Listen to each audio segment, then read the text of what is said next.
You're listening to The Art of Imperfect Adulting. I'm your host, Amy Stone. Here, I share stories from real people navigating the adventure that I call adulting. Are you ready? Me too. Let's do this. Well, hello, friends. In this episode, I'm going to introduce you to Tina Palmgren. Tina and I actually met a couple of years ago through an online networking group. So, the story she shares with us today is about how she herself worked through a period of what I'll call intense grief after the end of a relationship. At least that's how the story starts. As we go through the conversation, Tina shares that she realized that the grief she was experiencing in her 30s has a connection to an experience she went through as a young child, as a baby, really. The connection is pretty direct. She's noticed that right away. But it took actually another decade for her to realize that there was some deep mindset stuff that she was holding on to that tied these two events together, and it was keeping her stuck. Tina shares with us the difference, in her opinion, between living and thriving and how she made that shift. So, are you ready? I think you are. I think pretty sure you are. All right, let's do it. Tina Palmgren, welcome to The Art of Imperfect Adulting. I'm happy you're here. Are you ready for a fun chat? Absolutely. All right, me too. All right, so I start all of my conversations with my guests asking people where they call home. So tell us where you are.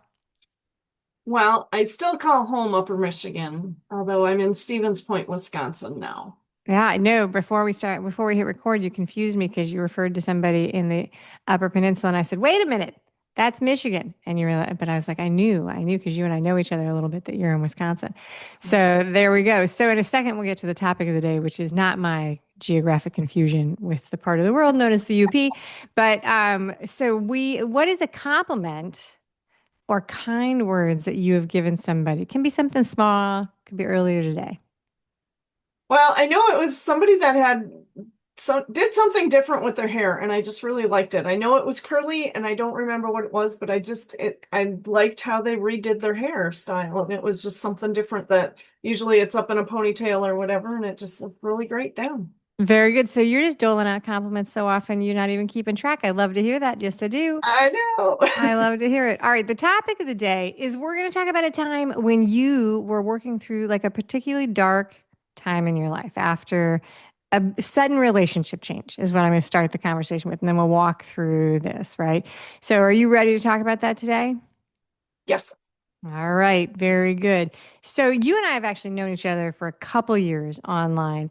What's interesting is that I had no idea about this part of the story, this time of your life. And the only reason I mention that is just as a nod that that's the reality of like being a human being. We often know people, but we don't know whole chunks of their story. So before we get to the tough stuff in this conversation, I want to back up and talk about maybe some of the happy memories or the good stuff that came before the end. So you were married. How long were you married? How long was the marriage? Just over 4 years and a month and a half. All right. So 4 years of marriage. And the beginning of the story that we're talking about, which is the dark time, is that your husband passes away. So I want to just double check the details to make sure that we're all understanding what was going on. You mentioned in the intake form that he has kids, and that's pretty specific wording. So am I to understand that these were stepkids? These are not your kids? Correct. They are my stepchildren. All right. So you were married, you had some stepkids. And so the story that we're sharing today is not actually about directly about your husband or about the kids. But in order to understand some of the change that you experienced, I did want to talk a little bit about the life that you guys had together. Mhm. So how old were the kids during the marriage roughly, and how much tell us a little bit about how much time you guys were spending together. Were you living with the kids full time? Were they going back and forth between houses? Were you all getting along? What was that like before? Yeah, so they were about 6 and 9 when I met my husband, and so they were around 10 and 13, 11 and 14, somewhere in there when he passed away. We had them every other weekend, and we would take them on trips, but we did have to go back to court to because the ex-wife was not letting him see the kids. Okay. So there was some issues with that and just different things. But no, the kids and I got along very well. We did not, he could not even talk to his ex-wife hardly. They could talk a little bit, but not, they didn't have a good relationship. Pretty Let's, high conflict relationship yes. then. All right. Yeah. But you were seeing them and they were a part of your life, but it wasn't like a full. Exactly. I mean, the younger one even called me mom a few times. I'm sure it was a slip, but we all got along. We were very close, and they That is good. confided in me. Yeah. That is a funny feeling when somebody young, they do that. They'll even do that with teachers and babysitters and stuff like that. Little kids, they'll Hmm. do that. But with the step parent relationship, sometimes it can feel a little tenuous, a little stressful. It's like, oh my gosh, what does this mean? Does it mean anything? Like, do we need to Yeah. have a conversation? But sometimes it's just an accident. You're the long-haired adult near me who can get me a juice box. Yeah, exactly. All right. So I have some questions about the experience of your husband's passing. Was it a sudden event, or was this something where he was sick and you knew it was coming? It was sudden. He had a heart attack. All right. They didn't know why he had a heart attack. This was on a Thursday. And on Friday, we decided he'd stay in the hospital over the weekend and they would do an angio on Monday. And so Sunday night, we got a call that they had taken him off the blood thinners and he was having another heart attack. So they were rushing him to do an emergency angio. Um, and what happened is he had a tear on his heart, on the artery in his heart, which his fed over 50% of his heart, which is abnormal. Normally there's three that do that. It was fine, but because it was it had a tear, it was trying to clot Okay. to heal itself, right? So that's what caused the heart attack. So they gave him TPA, which is a clot dissolving medication, and he hemorrhaged to his brain. And it went downhill from there. So we don't need to Okay. get into the rest of the details, but he died from the hemorrhage. He was pretty in a coma for the last 4 days of his life That's before very I shut hard. him off. Yeah. That's very, very hard. So the heart attack, that was a sudden event, Hmm. and very, very stressful. And then a couple days in the hospital, thinking that you're going to have therapeutic treatment, he's going to come out on the other side of an angio treatment. Unfortunately, it doesn't work out. And over a 5-day period, you go from being in a pretty new marriage with Hmm. stepkids to being widowed. Exactly. And it sounds like that was an emotional roller coaster of time in the hospital.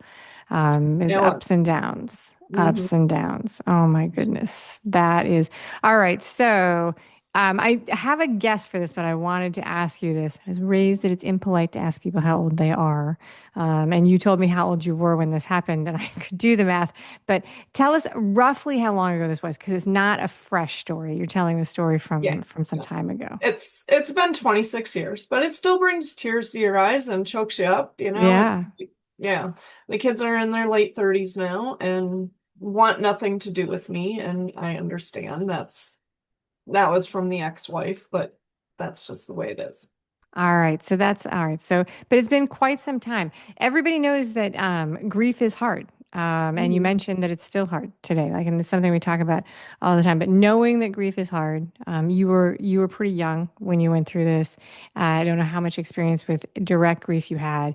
Knowing that it's hard, like we know that from when we're little kids. It's in movies and TV shows and books, and it's very dramatic. And people tell us all the time. That's not the same as actually living through it. Okay. Are you ready to talk a little bit about what it was like to actually go through it for you? Sure. All right. We'll go gently. We'll go gently. You can start getting emotional. We'll go gently. I'm trying to move it back and forth, like heavy Yeah. question, No, light question, so on and so forth. you're good. All right. So you shared with me when you pitched this that you lost the privilege of seeing his kids grow up. And so that's really specific wording. And so it caught me. I was like, that is very specific the way she said this. Were you surprised that that happened? Was it something that happened right away, or or did they just drift off because he was no longer No, there to bring actually, them together?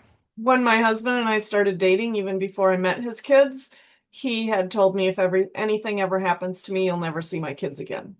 So just because of the relationship between him and his ex-wife. Hmm. Were they geographically close? Were you guys close to them geographically, or was there some distance? About an hour. But when we started dating, they were about 10 minutes apart. Okay. And it's big town, small town? Is it the town where you live now?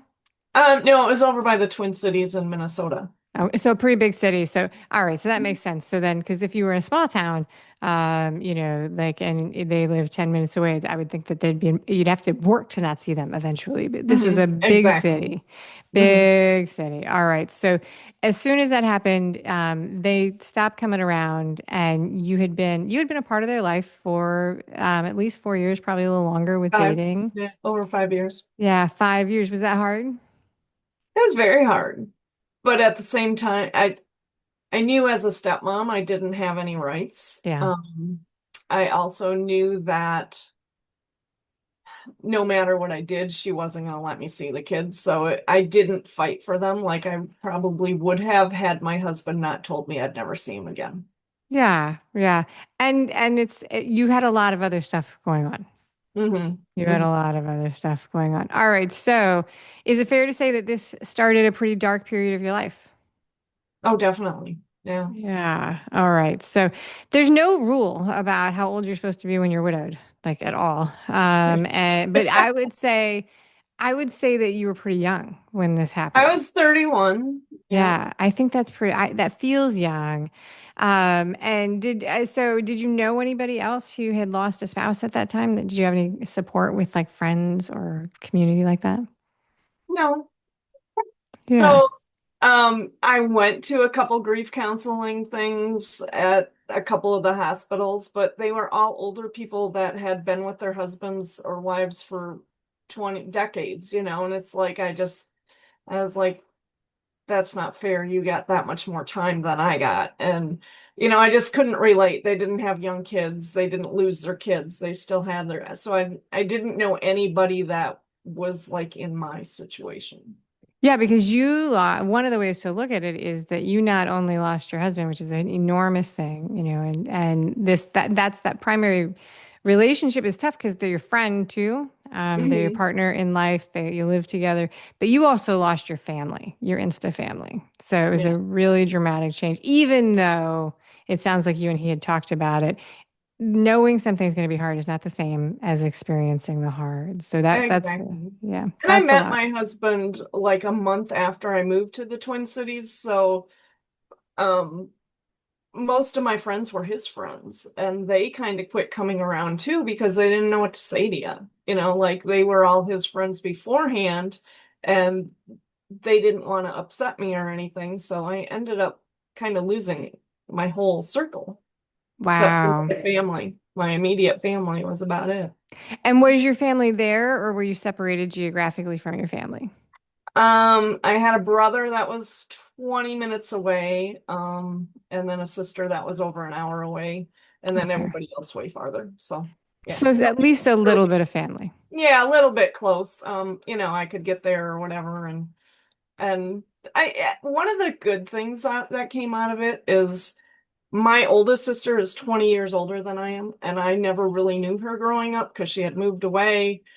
Back in the 70s, you didn't call because it was so expensive Right. and all the stuff. So she actually came and stayed with me for a week, and we really started to develop a better relationship, and we're very close now. So that was one of the better things that came out of it, looking That's back. actually a beautiful story. So you Yeah. had some family that knew and came to support you, and they maybe knew that you were a little isolated, and came and to be with you in this very unexpected time.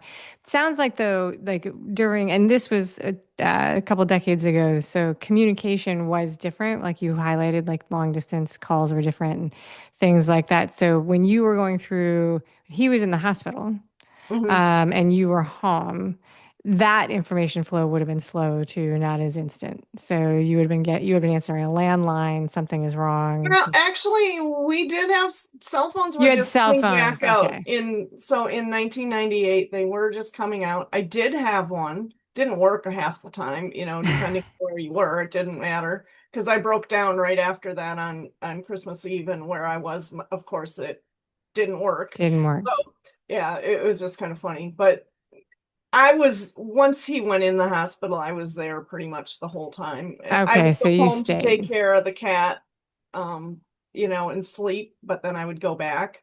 And then once he was in the hospital in the coma, we stayed there the whole time. We stayed upstairs in a room, so I didn't even leave.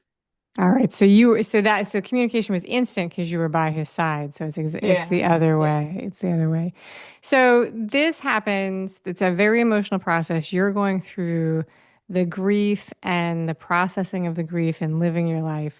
I've done several interviews with people about the grief that comes after we lose people, different scenarios. There's some similarities with how people feel going through it, and also everybody handles it very, very differently.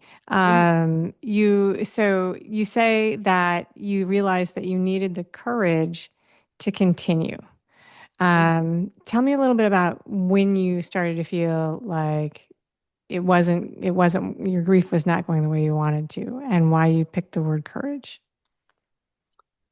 I think I really needed the courage to get out and meet people to and talk about what happened, but also to make new friends because I really didn't have any anymore. There was a couple that I started hanging out with after the fact, and they really helped me. There was a gentleman, and at that time I had no clue. I'm pretty sure he was in love with me.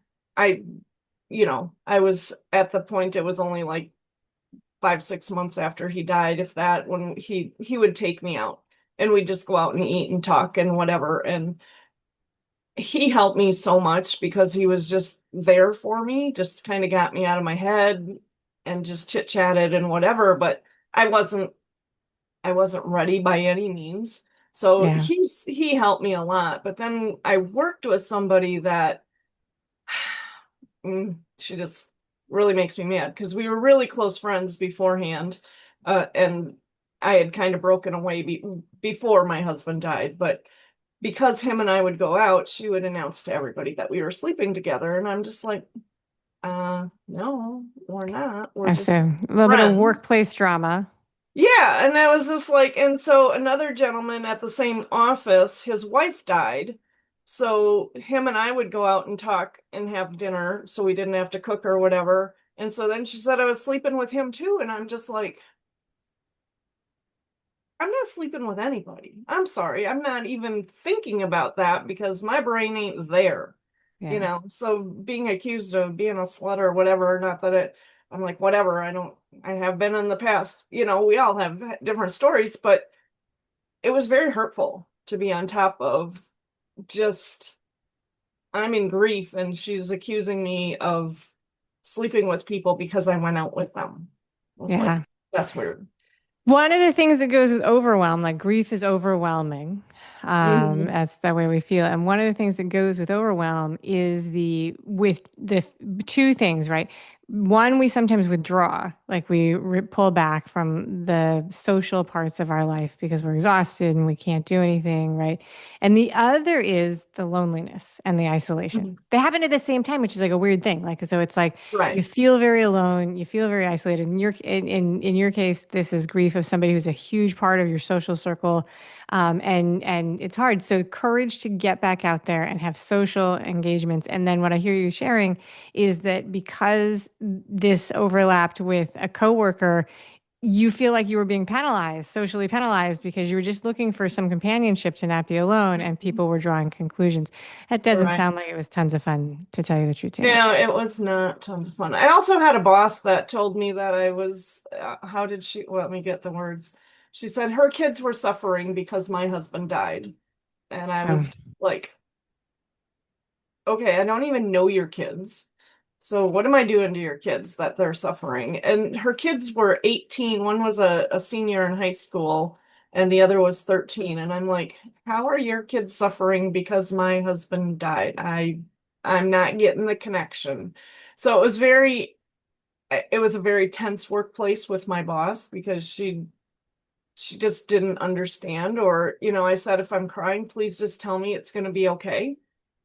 They Okay. just sit there. You don't have to say anything, but they'd see me and they'd turn around and walk away. So yeah, So it and so was, I think I'm hearing that like you were hoping that the connection at your like the support from your coworkers, that was a place where you were seeing other people, and it would have been really helpful if those folks had been more supportive. It comes up in every conversation I do about grief, the funny things that people say to us that are not supportive and often just sometimes land completely wrong. yeah, Things yeah, that people say, and that the somebody coming to you and saying that their children were feeling hurt from the death of your spouse, that might fall into that category of not yeah, sure where that yeah. came from. Yeah, I'm like, I don't even know your kids. I don't even think I had ever met her kids. And did your husband work in the same office you did? Is that the connection? No, No, so there's no no, work connection. All right, very good. no, no. All right. So when you talk about the courage, it's like the courage to go on. It's the courage to live your life. That's one of the things you were talking about. And so we're talking about the social, like this is going to work. That's a big part of life. Socializing, making friends. That's a big part of life. You say that you realized that you deserved more than to be alive, but also to thrive. Mhm. So did you, when did you begin to realize that? Like, do you remember? This is a long time ago, but grief is grief is slow. So at what point do you think you realized, if you remember, that you wanted to do more than just exist?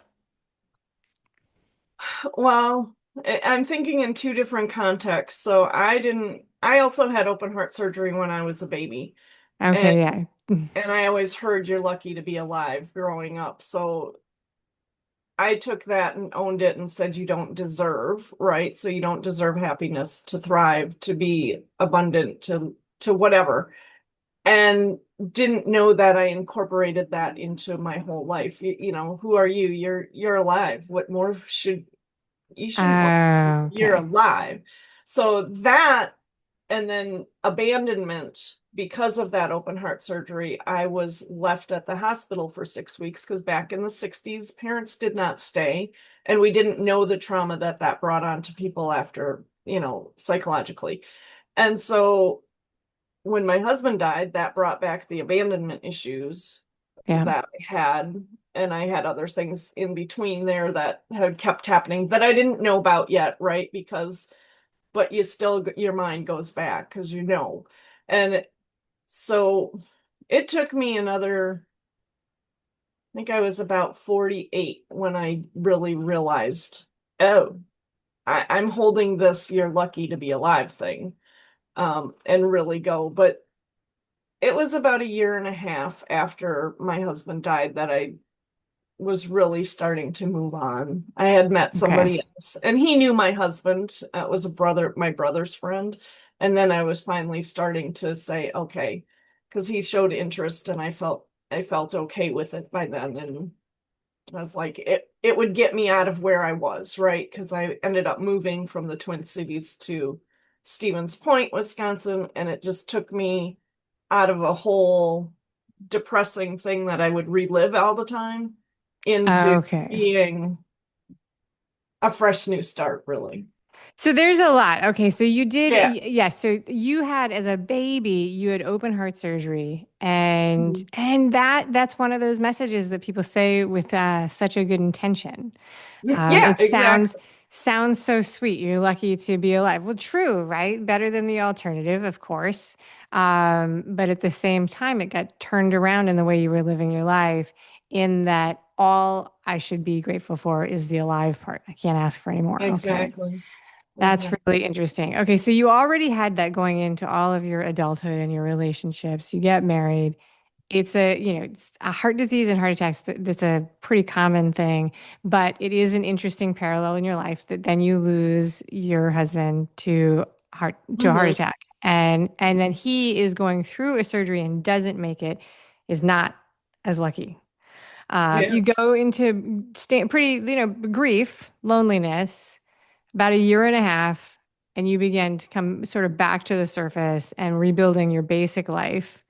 You move and get away from, it sounds like pretty significant depression, great Yeah. depression and grief. Okay. So Yeah. you move, but it's another decade that this is cycling through your mind before you finally say, "Hey, wait a minute. I deserve more than just breathing. Mm-hmm.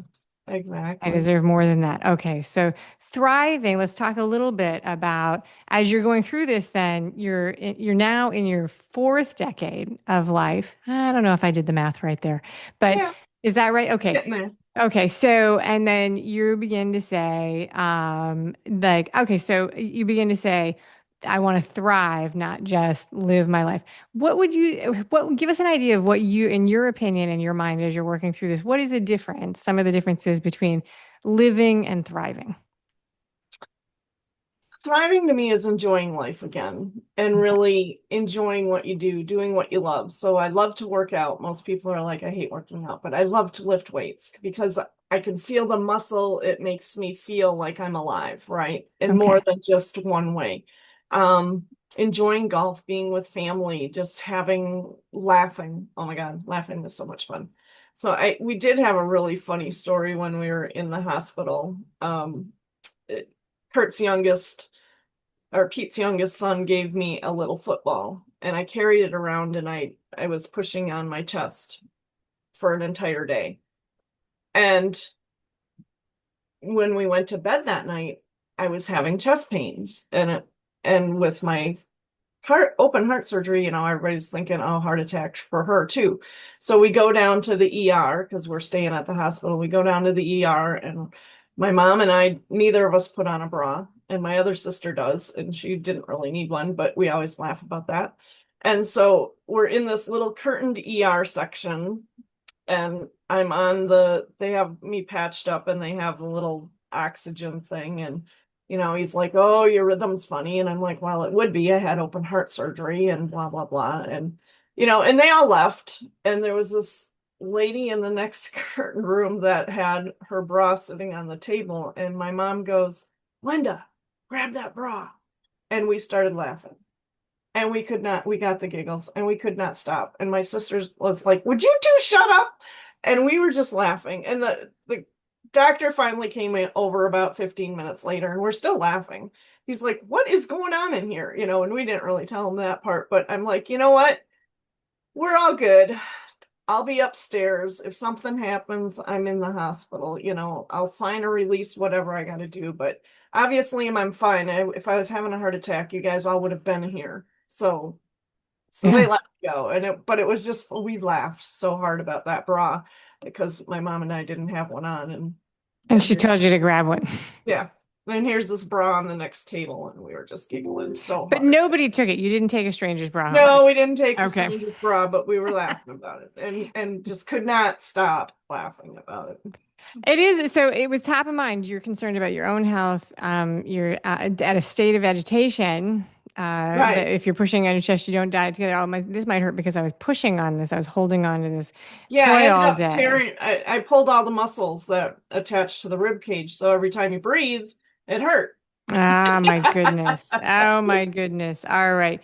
So it takes you about a year and a half to start going through the motions and get back to some of the basics of life. Then it takes another decade before you start doing the work of reclaiming the thriving. So, Right. did you do any work specifically to pull yourself out of the grief? And I think of this not in terms of um, not in terms of judging or going into details about what you're doing, but if there's anybody listening who's in a similar spot in their life, some of the things that you did that helped you get back to the daily life. Um, Gratitude journals. I did a lot of writing of gratitudes, like 5 a day, and then I did a lot of reading. I read all kinds of books. I can't remember what I read, but there was some grief books, but I also just read some fun books too as well, Yeah. that were light and because that would take my mind off of things, right? If I get into, that's why I listen to books all the time or listen to meditations because I can shut my own mind off and it just makes life. I'm not a big worrier, but at the same time, it's like if I know I don't have control over it, I can let it go. Um, I don't think I was really good at asking God or anybody to help me at that time because I kind of felt like I was left behind. but I have gotten back into that now. It's like, Okay. yes, I know there's a bigger picture, and that there are things out there that can help us, and and God is part of that, and or universe, or whatever you want to call it. Sure. There's something out there that's bigger than us that really can help us along the way. But that came later. In the It beginning, did. you were like, which I think, that's one of the themes that many people go through. That's a very helpful point, right? Because even if you have a faith-based support network or a community around faith, sometimes in the in the heat of grief, in the like very beginning stages of grief, when you're really just focusing on get up and take a shower and go to the office, Mhm. you're not ready to hear that message, and it can take some time to get back to it. I think that that might be helpful for people who are going through it, because it is definitely things that I've heard people say to me where it's like, they want to share their message of faith at that time. And it's like, okay, okay, okay. Yeah. And I Not think part ready. of it for me at that time, the weekend my husband went into the hospital on a Thursday. That weekend we were actually scheduled to join a church. We were going to go to the church and join it and whatever. And instead the next week we had his funeral there, right? And so when we were at the funeral, they have all these candles, and one particular candle went out. It was the second one from the top on the right. So he died the week before Thanksgiving. So this is the first year we never had Christmas at home in Upper Michigan. Everybody came to my house. And that was about the last time I seen the boys, because they did come over that week, and or that night and whatever. So we went to church on Christmas Eve, and that same candle burnt out. I've not Wow. I've not set foot back in that church again. I was too There's a freaked out. lot of, yeah, there's a lot of layers that you could go a lot of ways with that story, but I would absolutely be freaked out. When I was so much younger and I was going to a goal setting workshop. So I don't want to give this too much mysticism or authority or anything. It's just Right. a funny, ridiculous story. But so she was talking about being specific when you set your goals. And the example she actually gave, she's like, maybe you want to see a group of people. Like, I want to see my friends. She's like, well, be specific that you want to see them for a happy reason, because, something horrible could happen. And that's why you see them, but that's not what you want to create for yourself. And I remember thinking at the time, I was like, wow, okay, good point. I want to see everybody at a holiday barbecue. I see everybody at Oh, the yeah. awards ceremony, not at a funeral because some were sad. Yes, exactly. Right. Yeah. More So, people came to Pete's funeral than did to our wedding.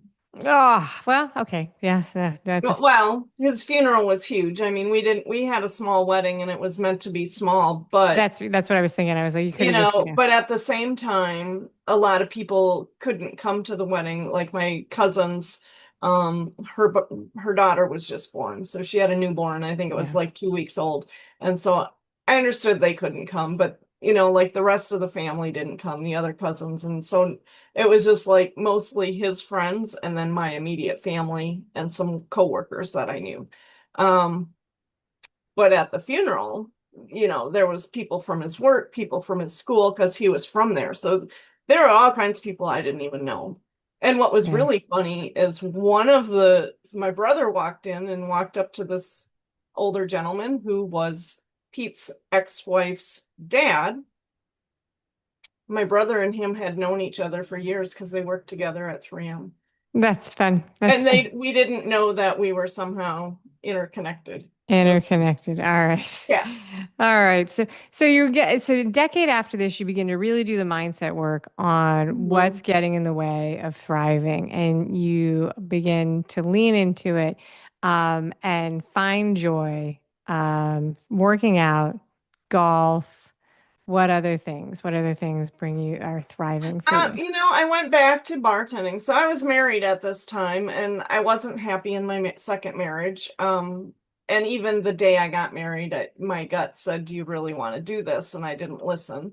Um, we're good friends. We still talk to this day, and we're friends. I love his girlfriend. I'm like, you've never smiled at me the way you smile at her. It's just, but we were more like a brother sister type relationship, and his family finds it very strange that we still get along. My family has no problem with it because that's just how we are. And it's just, for me, it was just so much. I was in this relationship that I didn't really want to be in anymore. And how I put myself through college was bartending. And I said, you know what? I want to meet people. I want to bartend. And I started bartending. And that opened up so many things for me because it was like, oh, I don't have to be this stuffy corporate person anymore. I can have fun.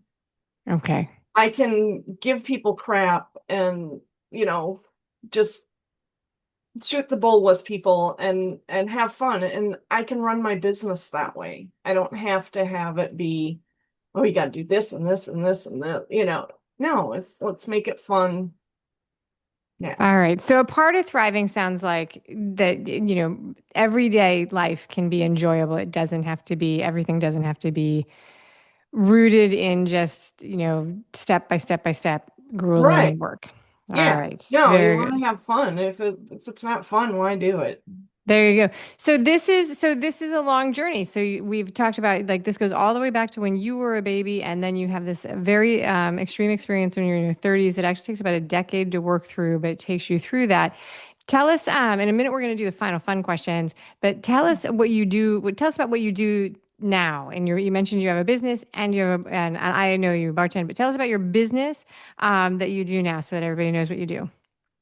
Yeah, so I own Excelling Your Business, created it from scratch. And what I just really found that I love is I'm really good at finding errors and fixing things. And I see when I come in and look at what you're doing, I can see it in my mind how it should be done differently to make it more efficient, more accurate. So I'm going to save you time, take away the stress of how you're doing things. It's like a lot of times, here's an example. I was working with a company that does medical testing. And so the hospitals would send in like 300, 400,000 line proposals. And they were hand matching the test names to the hospital name to their name. And when I was working with them, I said, I know there's a number for that test. He's like, yeah, but they don't give it to us. And I said, why don't you ask it from them? Because they have it, right? Because you have to have it to bill insurance. And he just looked at me like, we can ask them for it. Like nobody had thought of that. This is a $1 billion company that's been around for years, and they've been doing it this way. Nobody ever thought to do it a different way, right? So by getting that number, they took a process that took over 8 hours to do, depending on the size of that file, to was done in less than 2 minutes with an easy formula. Wow. All right. And so you work with people within Excel. You specialize in working with people with it. That's why I Excel do. is in the name of the company. All Mhm. right. Very good. That is very cool. You have a special offer for the listeners, which is a program that you have, which is called Fortune in the Follow-Up. Mhm. Normally you sell it for $333. You're special. It's on you've got it on special for the audience at 222. A little bit of fancy numbers there. There's a link in the show notes, everybody. And of course, for everybody listening, the easiest way to get the links for any offers that come up in the show is to be a subscriber to Imperfect Adulting. And then I send it straight to your email box. Thank you very much, Tina, for that very generous Oh, offer. Are you oh, ready for the final three questions? I am. All Let's right, do let's it. do it. Let's do it. Now, so I knew that you were a bartender because you and I have done some networking in the past. So the first question I want to ask you as a final fun question is when you go into a bar these days, what's the thing that you order for yourself?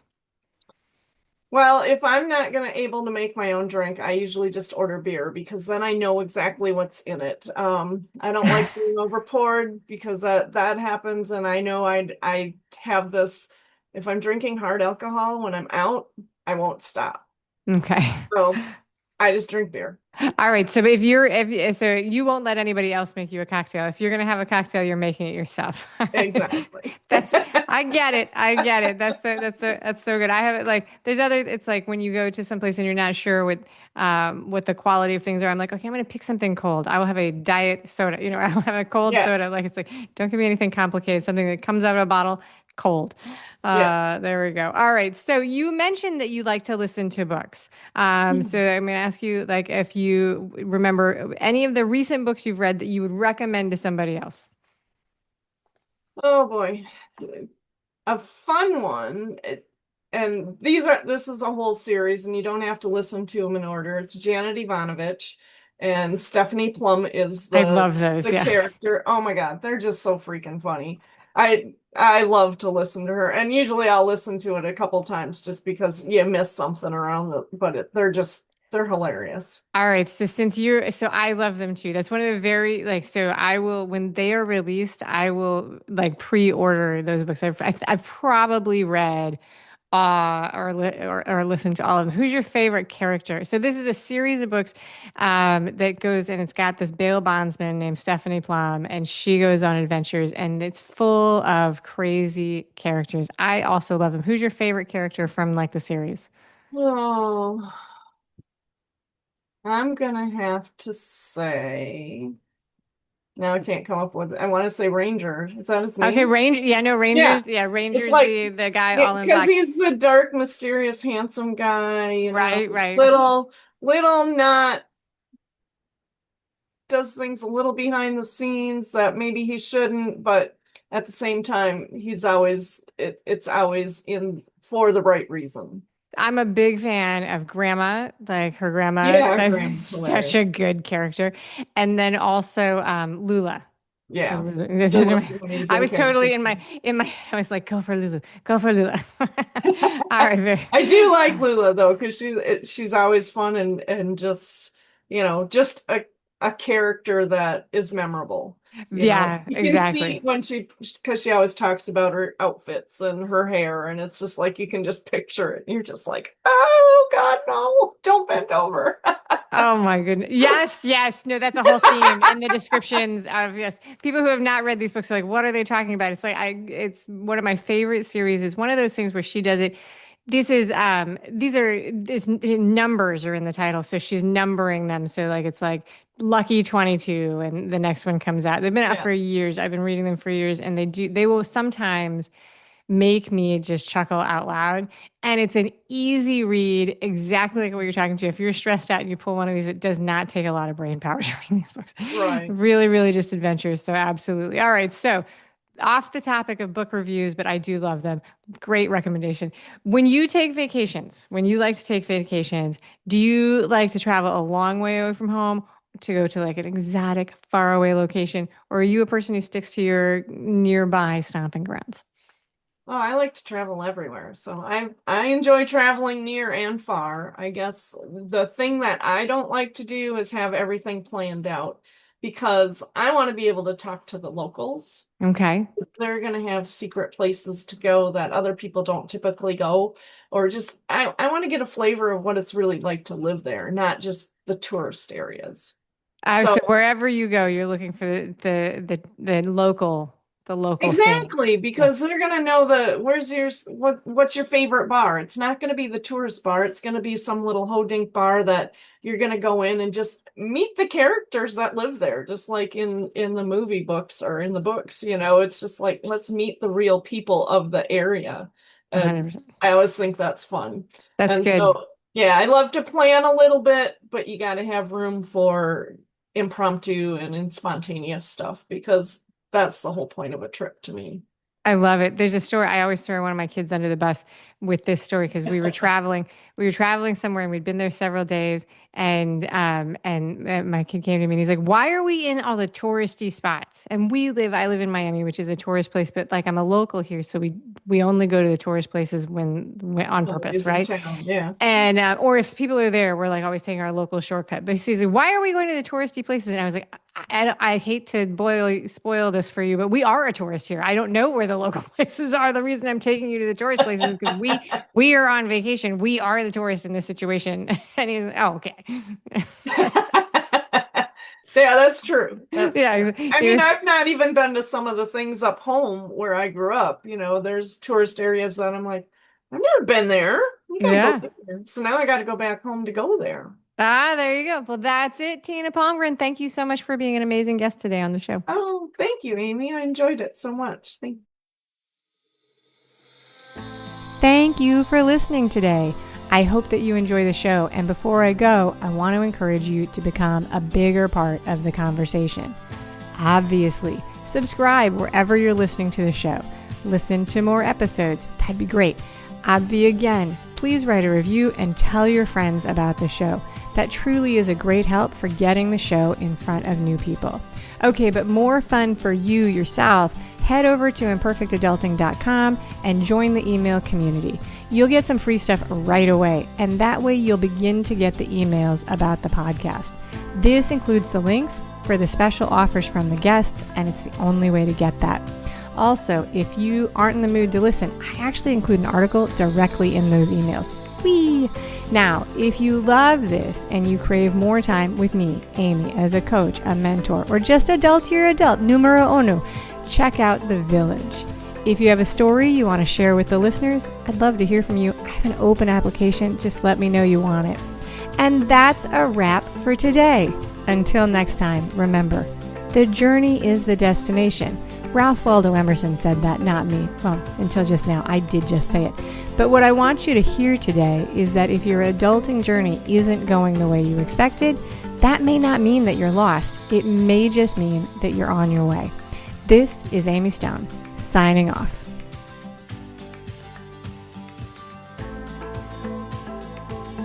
The Imperfect Adulting podcast is created and produced by Amy Stone and Amy Says So.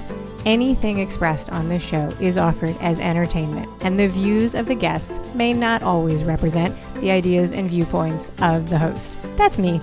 Amy does not intend or hold herself out to provide professional advice or recommendations of any kind.